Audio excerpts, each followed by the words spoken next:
The clock struck midnight when Marcus Chun heard the gentle tapping at his front door.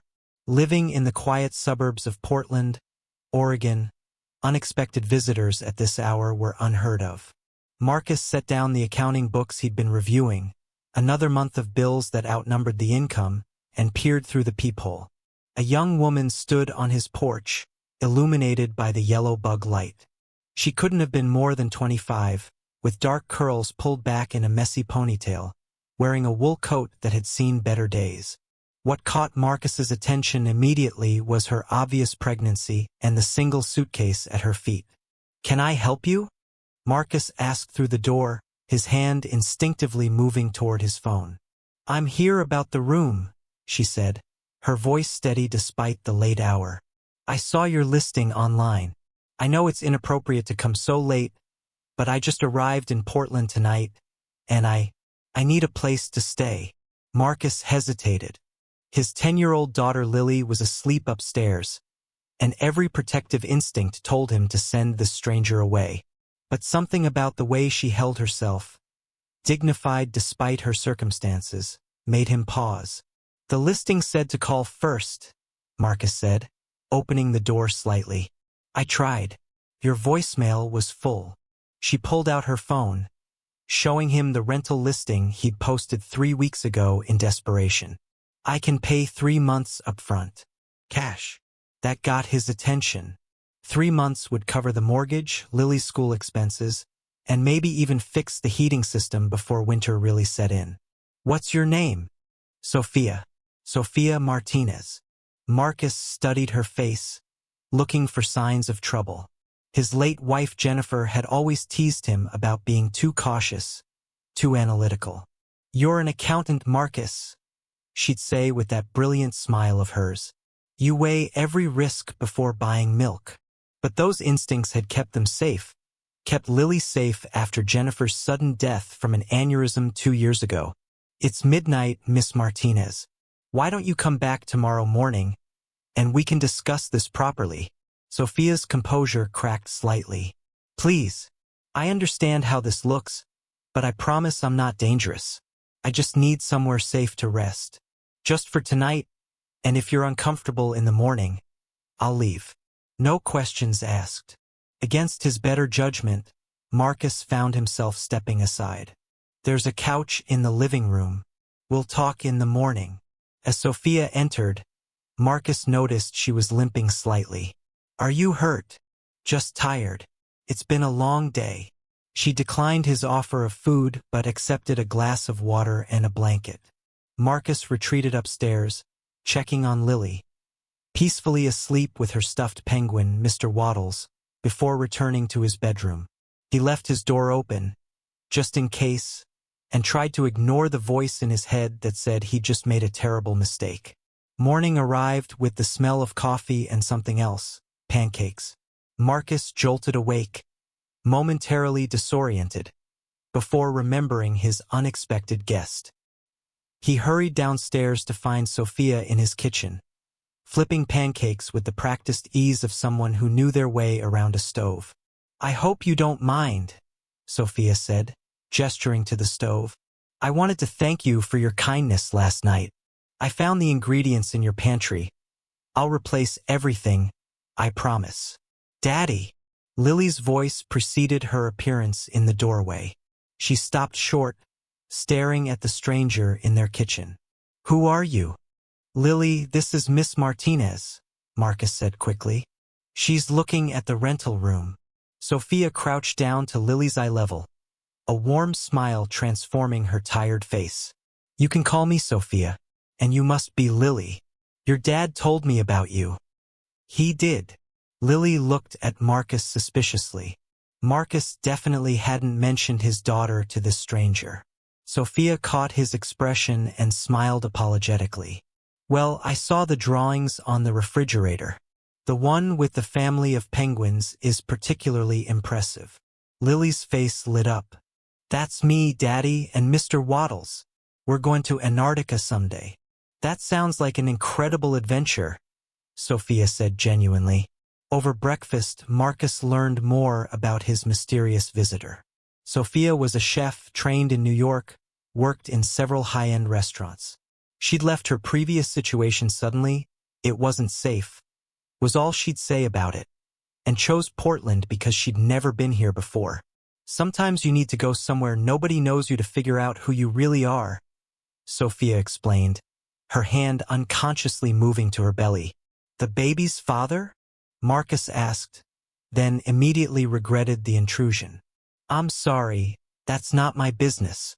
It's a fair question if I'm going to live here, Sophia said calmly. He's not in the picture. His choice, not mine. The baby is due in 3 months, and I need somewhere stable until then and probably for a while after. Marcus considered this.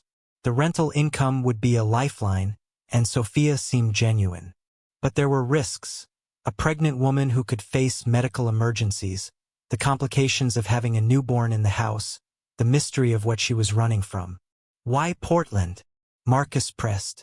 You're from New York. That's a long way to run. Sophia met his eyes directly. Because I needed to be somewhere I could start fresh. Somewhere I wouldn't be found. Found by who? The father's family. They're influential. They wanted me to terminate the pregnancy. When I refused, things got complicated. The weight of that revelation settled over the breakfast table.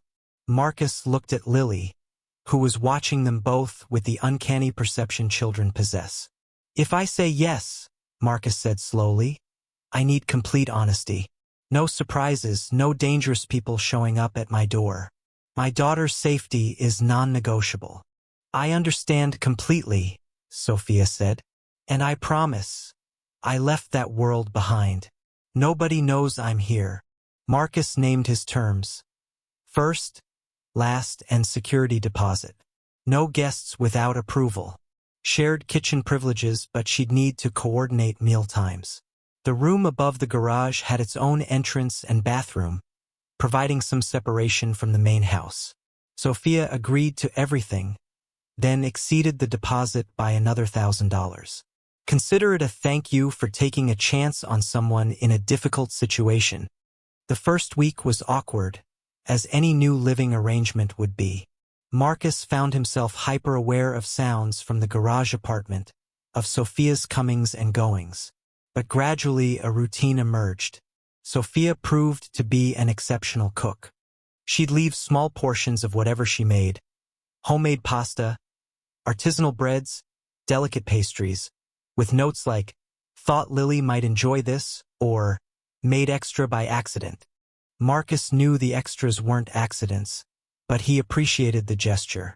Lily took to Sophia immediately, much to Marcus's concern and relief in equal measure. The girl had been withdrawn since Jennifer's death, her usual bright personality dimmed by grief. But Sophia seemed to reach her in ways Marcus couldn't. One afternoon, Marcus came home early from his accounting firm to find them in the backyard, Sophia teaching Lily how to identify edible plants. This is rosemary, Sophia was saying, crushing a leaf between her fingers. Smell that? It's earthy, almost pine-like. You can use it in cooking or to make tea. Can it make you fly? Lily asked seriously. Sophia laughed, the sound bright and genuine. No, sweetheart, though that would be amazing. But it can help you feel better when you're sad or worried. Sometimes the best magic is the kind that heals from the inside. Marcus cleared his throat, and both turned to look at him. Daddy! Lily ran over. Sophia's teaching me about kitchen witchcraft. Not real witches, just plant stuff. I hope that's all right, Sophia said, standing with effort. Her pregnancy was becoming more prominent. Lily asked what I was planting in the herb corner, and we got carried away. It's fine, Marcus said, though he felt that familiar pang of being the outsider in his daughter's world. Lily, homework time. After Lily reluctantly went inside, Sophia approached Marcus. I'm not trying to overstep. I know what it's like to lose a parent. My mother died when I was young. Sometimes kids need different people for different things. Jennifer died 2 years ago, Marcus found himself saying. Aneurysm. She was here one moment, gone the next. Lily was 8. Some days I'm not sure either of us has really processed it. I'm sorry, Sophia said simply. For what it's worth, you're doing an amazing job. Lily's kind, curious, and resilient. That doesn't happen by accident. The unexpected compliment settled something in Marcus's chest. A small reassurance he hadn't known he needed. 6 weeks into Sophia's tenancy, Marcus came home to find an expensive black sedan parked across the street. The driver, a large man in a suit, was watching their house. "Sophia," Marcus said urgently, finding her in the kitchen. "There's someone outside. Do you know anything about a black car?" The blood drained from Sophia's face. "Where's Lily?" "At her friend Emma's house." "Sophia, what's going on?" Before she could answer, the doorbell rang. Marcus opened it to find a woman in her 50s, impeccably dressed, with Sophia's dark eyes and sharp cheekbones. "I'm looking for Sophia Martinez," the woman said. "I believe she's staying here." "Who are you?" "Constance Martinez, Sophia's mother." Marcus's confusion must have shown because the woman smiled tightly. "I see my daughter told you I was dead." Classic Sophia, always with the dramatic flair. Sophia appeared behind Marcus, her face unreadable. "Mother, how did you find me? Did you really think you could use your credit card for the bus ticket and not leave a trail?" Constance pushed past Marcus into the house. "This has gone on long enough, Sophia. You've made your point. Now it's time to come home and handle this situation properly." "I'm not coming back," Sophia said firmly. "Don't be ridiculous. You can't raise a child like this, renting rooms from strangers." Constance's gaze swept over Marcus dismissively. "No offense, Mr. Chen. Marcus Chen. And this is my house, so I'll thank you to show some respect." Constance ignored him. "Sophia, Gabriel's family is willing to provide support. Full medical care, a trust fund for the child, and a generous settlement for you. All you have to do is sign the custody agreement." "Giving up my baby, you mean?" "Placing the child with people who can provide the best opportunities," Constance corrected. "You're 24 years old with no stable income, no permanent address, and clearly no plan for the future. What kind of life can you offer this child?" Marcus saw Sophia's hands clench, saw the tears threatening to spill. Before he could intervene, Sophia spoke with a steel in her voice he'd never heard before. "Get out. Sophia. I said get out. I left your world for a reason. I'm not giving up my child so Gabriel's family can save face. And I'm not coming back to be the perfect daughter who does what she's told. This baby is mine and we're going to be fine." "With what money?" "Gabriel's family is prepared to contest paternity. Tie you up in courts for years. You'll spend whatever you have fighting legal battles you can't win." "Then I'll figure it out," Sophia said. "But I'm not selling my child's future because you and Gabriel's family are embarrassed." Constance's expression hardened. "You're being childish and short-sighted. When reality hits and you're struggling to afford diapers, don't come crying to me." After Constance left, Sophia collapsed onto the couch, her composure finally cracking. Marcus sat beside her, unsure what to say.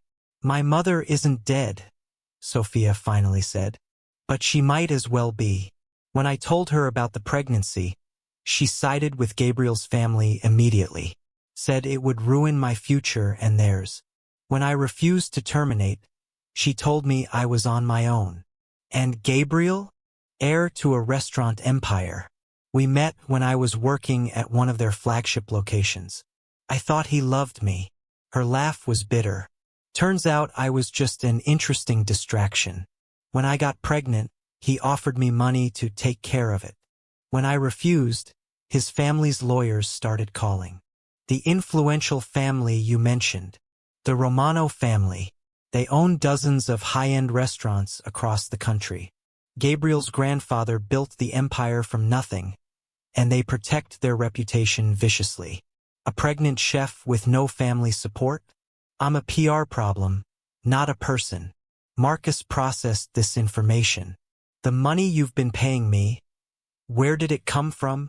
I'd been saving for years to open my own restaurant someday. It's all I have left. Gabriel's family made sure I was fired from my last 3 positions. They're systematic about destroying anyone who threatens them. And if they find you here? They won't, Sophia said, but her voice lacked conviction. My mother wouldn't tell them. She might hate my choices, but she wouldn't actively hurt me. Marcus wasn't so sure, but he didn't voice his doubts. The confrontation with Constance changed something in their household. Sophia became quieter, more withdrawn. She still cooked and helped with Lily, but the lightness Marcus had come to appreciate was gone. 2 weeks later, Marcus was reviewing case files when his phone rang from an unknown number. Mr. Chan? This is Patricia Oakes. I'm an attorney, and I'd like to speak with you about your tenant, Sophia Martinez. Marcus's blood ran cold. How did you get this number? I'm not calling on behalf of the Romano family, Patricia said quickly. Quite the opposite. I represent victims of the Romano family's intimidation tactics. I understand Sophia is staying with you, and I'd like to help her. Marcus was skeptical, but he agreed to meet. The attorney turned out to be a sharp woman in her 40s who arrived with a briefcase full of case files. The Romano family has a pattern, Patricia explained in Marcus's kitchen, while Sophia listened, pale but focused. They target women their sons are involved with, particularly those who might embarrass the family. Sophia, you're the 5th woman in 3 years that Gabriel has gotten pregnant and tried to pay off. Sophia's shock was evident. 5th. The others signed NDAs and took settlements. But one woman, Maria Gonzalez, refused. She fought for custody, and the Romano family destroyed her systematically. Fired from her job, evicted from her apartment, had her family harassed. Eventually, she gave up her daughter and disappeared. That's horrible, Marcus said. It's also illegal, Patricia countered. But the Romano family has enough money and influence to make problems disappear. Until now. Maria contacted me 6 months ago. She wants to fight back, expose what they did. But she needs other women to come forward, corroborate the pattern of behavior. What are you asking? Sophia said carefully. I'm asking you to let me represent you. Don't sign their agreement. Instead, file a paternity suit, demand support, and go public with how they're treating you. With multiple women, we can show a pattern of abuse. It won't be easy. They'll fight dirty, but we can win. Sophia looked at Marcus, and he saw the fear in her eyes. If I do this, they'll come after me harder. They might come here. Lily, Marcus said immediately. I won't put you and Lily at risk, Sophia said firmly. I'll find somewhere else. No, Marcus interrupted, surprising himself. You're not leaving. We'll figure this out together. Marcus, you don't understand what you're offering. These people have unlimited resources. And they're bullies, Marcus said. I grew up being bullied for being the only Asian kid in a small town. I learned that bullies rely on people being too scared to stand up. But when you stand together, when you refuse to be intimidated, they lose their power. Patricia smiled. Mr. Chun is right. The Romano family is powerful, but they're not invincible. And Sophia, you have something the other women didn't. You have evidence. Evidence. Those text messages Gabriel sent you, demanding you terminate the pregnancy. The emails from his family's lawyers. Your employment records showing a pattern of being fired from Romano-affiliated restaurants. It's all admissible, and it paints a damning picture. Over the next few hours, they developed a strategy. Patricia would file the paternity suit and simultaneously leak the story to a reporter she trusted who specialized in exposing corporate misconduct. The key was timing. Hit them hard and publicly before they could respond. This will get ugly, Patricia warned. They'll investigate you, Marcus. They'll look for anything they can use against either of you. My life is boring, Marcus said. Accountant, widower, devoted father. Let them look. But he couldn't shake the worry about Lily. Would this expose her to danger? The story broke on a Friday morning. Romano restaurant empire accused of systematic abuse of women, read the headline in the Portland Tribune, followed by major pickups in the New York Times and Washington Post by afternoon. Sophia's phone exploded with messages, most vicious, some supportive. But the real response came that evening when Gabriel Romano himself showed up at Marcus's door. He was everything Sophia had described: handsome, polished, and radiating the confidence of someone who'd never faced real consequences. Marcus blocked the doorway. "I'm here to see Sophia," Gabriel said, as if he were doing them a favor. "She doesn't want to see you. I think she can speak for herself." Gabriel tried to push past, but Marcus held firm. "She already did. In the lawsuit, did you read that part? Where she detailed every text message where you pressured her to abort our child. Where she explained how your family had her blacklisted from the industry." "That's not how it happened," Gabriel said, his charm evaporating. "She's twisting everything." "Am I?" Sophia appeared behind Marcus, her hand on her stomach. "Which part did I twist, Gabriel? The part where you said a baby would complicate things? Or when your mother offered me $100,000 to disappear?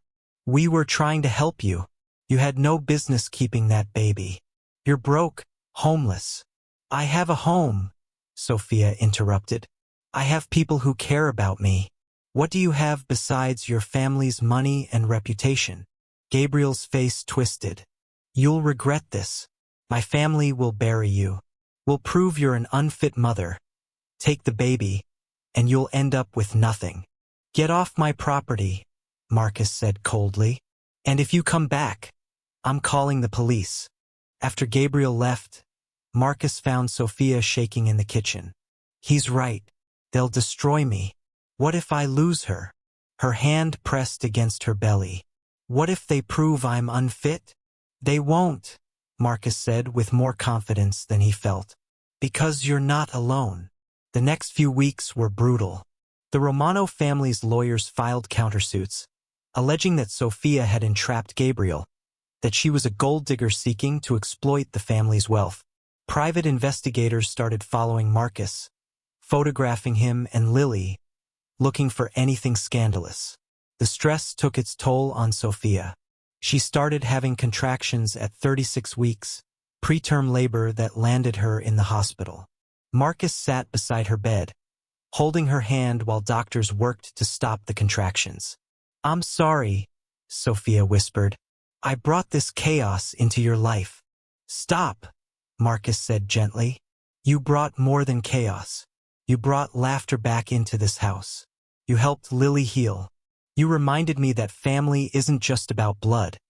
It's about choosing to show up for each other." The contractions stopped, but the doctors insisted on bed rest for the remaining 3 weeks. Marcus converted the guest room downstairs so Sophia wouldn't have to navigate the garage apartment stairs. Lily appointed herself as Sophia's primary caretaker, bringing water, reading stories, and chattering about her day. Marcus watched his daughter bloom in the role of helper, saw her grief transform into purpose. 3 weeks later, on a clear October morning, Sophia's water broke. Marcus drove her to the hospital while his neighbor stayed with Lily, promising updates. The labor was long, 18 hours of Sophia cycling through pain and fear and determination. Marcus stayed with her throughout, holding her hand, reminding her to breathe, being the partner she didn't have. "Why are you doing this?" Sophia asked during a lull between contractions. "You barely know me." "I know you're brave," Marcus said. "I know you're kind. I know you chose the hard path because it was the right one. That's enough." At 6:23 p.m., Isabella Rose Martinez entered the world with a cry that seemed to announce she was already a force to be reckoned with. She had Sophia's dark curls and a stubborn expression that made the nurses laugh. "She's perfect," Sophia whispered, tears streaming down her face as she held her daughter. "Thank you for being here. Thank you for everything." Marcus stepped out to give them privacy and found himself face to face with Gabriel Romano in the hospital corridor. The younger man looked haggard, uncertain. Is she? Mother and baby are healthy, Marcus said stiffly. I want to see them. That's not your decision anymore. The paternity test will happen when Sophia is ready. Until then, you stay away. Gabriel's facade cracked. I didn't know it would go this far. My family, they pushed and I just went along. I thought it was the right thing, protecting our reputation, avoiding complications. But I've been seeing the news, reading the stories from other women. Did my family really do all that? Yes, Marcus said simply. I want to make this right, Gabriel said, and for the first time he sounded genuine. Not for my family, not for our reputation. For Isabella. She deserves better than this mess. Then talk to your lawyer. Drop the custody fight. Support your daughter financially and emotionally, or step aside completely. But stop letting your family terrorize Sophia. Gabriel nodded slowly. I'll try. Trying isn't good enough when there's a child involved, Marcus said. Either you're all in as a father or you're out. There's no middle ground. Over the next few days, something unexpected happened. Gabriel did drop the custody fight. He issued a public statement acknowledging Isabella as his daughter, committing to child support, and apologizing to Sophia for how his family had treated her. The Romano family, facing mounting pressure from the media and other women coming forward, agreed to a settlement that included financial support for Isabella, therapy costs for Sophia, and a public acknowledgement of their abusive tactics. Patricia Oakes called it a landmark case. Marcus called it the bare minimum of human decency.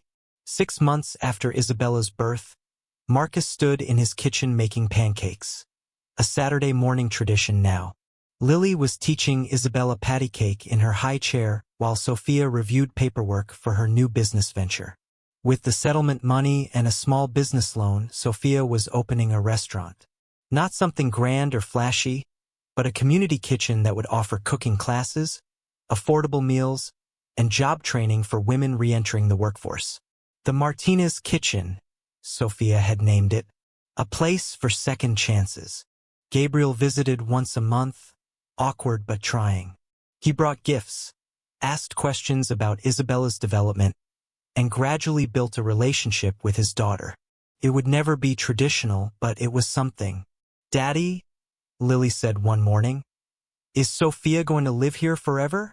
Marcus glanced at Sophia, who was watching him with an expression he couldn't quite read. I don't know, sweetheart. Why do you ask? Because Emma says families live together and we're a family now, right? We're a family, Marcus confirmed. But family doesn't always mean living in the same house. But I want us to, Lily insisted. Don't you want Sophia and Isabella to stay? The question hung in the air.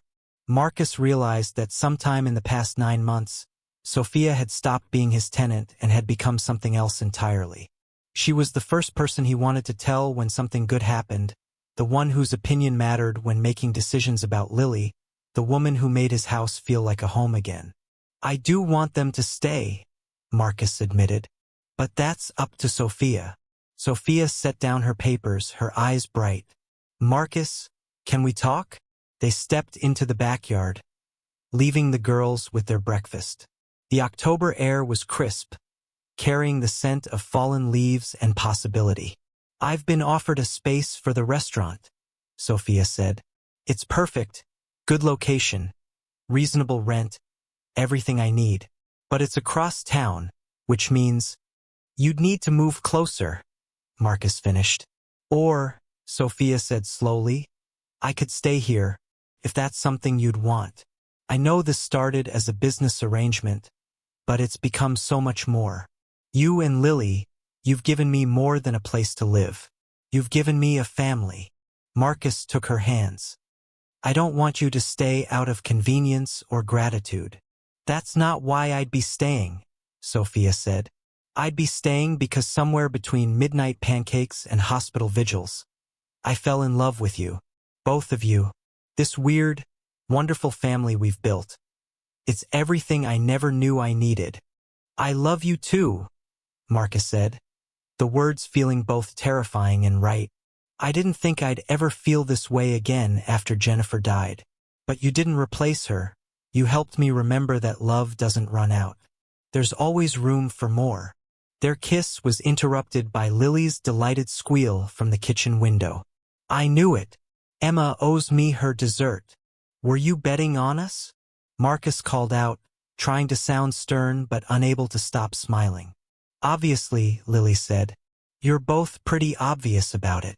A year later, the Martinez kitchen opened to a packed house. The space was warm and inviting, with an open kitchen where Sophia could teach classes while preparing meals. One wall was dedicated to the women who'd come forward against the Romano family. Their photos and stories, a reminder that speaking truth to power mattered. Gabriel attended the opening with his new girlfriend, a kindergarten teacher who seemed genuinely nice and unimpressed by his family's wealth. He'd taken Marcus's advice seriously, committing to therapy and gradually building a real relationship with Isabella. He'd never be father of the year, but he was trying, and that counted for something. Marcus stood in the corner, holding Isabella while Lily helped Sophia demonstrate how to properly knead bread dough. He thought about that midnight a year and a half ago when Sophia had knocked on his door. Desperate, alone, and 7 months pregnant. Beautiful, isn't it? Patricia Oakes appeared beside him. Seeing someone not just survive but thrive. She's remarkable, Marcus agreed. So are you, Patricia said. Not many people would have taken the risk you did. You gave her a safe place to land, and look what she built from there. But Marcus knew it wasn't that simple. They'd built this together, Sophia, Lily, Isabella, even Gabriel in his own flawed way. They'd taken broken pieces and created something new, something stronger than any of them could have managed alone. That night, after the restaurant closed and they'd returned home, Marcus found Sophia standing in the backyard, looking up at the stars. Thinking about how far you've come? He asked, wrapping his arms around her from behind. Thinking about how grateful I am, Sophia said, leaning back against him. For that midnight when I showed up at your door. For every risk you took. For showing me that family isn't about perfection. It's about showing up, even when it's hard. Especially when it's hard, Marcus corrected. Inside, they could hear Lily singing Isabella to sleep, her young voice carrying through the open window. It wasn't the life Marcus had planned. When Jennifer died, he'd thought his story was over. Just him and Lily, going through the motions, surviving but not really living. Sophia had changed that. She'd brought chaos and complications, yes, but also laughter and love, and the reminder that second chances existed for those brave enough to take them. Marry me, Marcus said suddenly. Sophia turned in his arms, eyes wide. What? Marry me, he repeated. Not because it's practical or convenient. Not because we're already living together or co-parenting. Marry me because I want to wake up next to you for the rest of my life. Because I want to build something permanent with you. Because when I imagine the future, you're in every part of it. Sophia's eyes filled with tears. We've only known each other for 18 months. I knew I loved Jennifer after 3 dates, Marcus said. Sometimes you just know. And I know that you're it for me. You and Isabella joining Lily and me, we're already a family. I just want to make it official. Yes, Sophia whispered. Yes, I'll marry you. Their kiss was interrupted by Lily's voice from the upstairs window. Finally, can I be the flower girl? The house on Oak Street had undergone several renovations. The garage apartment was now a proper art studio where Lily, now 15, worked on her paintings. The kitchen had been expanded, a necessity when you lived with a professional chef who loved feeding people. The backyard had been transformed into a garden where Sophia grew the herbs and vegetables for her restaurant, now expanded to 3 locations across Portland. Isabella, now 6, spent hours in that garden, helping her mother plant and water, chattering about how she'd have her own restaurant someday. Marcus had cut back his hours at the accounting firm to help manage the business side of the Martinez kitchen. He'd never imagined himself as a restaurateur, But life had a funny way of taking you places you never planned to go. Gabriel was remarried now, to the kindergarten teacher, and they had a daughter of their own, Isabella's half-sister, who she adored. It wasn't a traditional co-parenting arrangement, but they'd made it work. Gabriel visited regularly, took Isabella for weekends, and had grown into a decent father. Not perfect, but present. The Romano family had faced consequences. The investigation Patricia triggered had revealed years of abusive practices. Several executives had been forced to resign, the company restructured, and new policies implemented. It didn't erase the damage they'd caused, but it was something. On this particular Saturday, the house was chaos, the good kind. Lily's art show opening, Isabella's dance recital, and Sophia's mother, Constance, visiting for the first time since she'd tracked Sophia down years ago. The reconciliation between mother and daughter had been slow and painful. Constance had attended therapy, done the work of understanding why she'd chosen protection over support. She'd never be Mother of the Year, but she was trying. That's all any of them could do, try. Family photo, Lily announced, setting up her phone on a timer. Everyone squeeze in. They crammed together. Marcus and Sophia in the center, Isabella on Marcus's shoulders, Lily squeezing in beside Sophia, even Constance joining reluctantly at the edge. Say cheese. Cheese. The photo captured them mid-laugh, slightly blurry, perfectly imperfect. Later, Sophia would frame it and hang it in the restaurant beside the wall of women who'd found their strength. As Marcus looked at his family, this beautiful, complicated, unconventional family, he thought about that midnight knock on his door. He'd been so afraid, so certain that opening that door meant inviting trouble. He'd been right.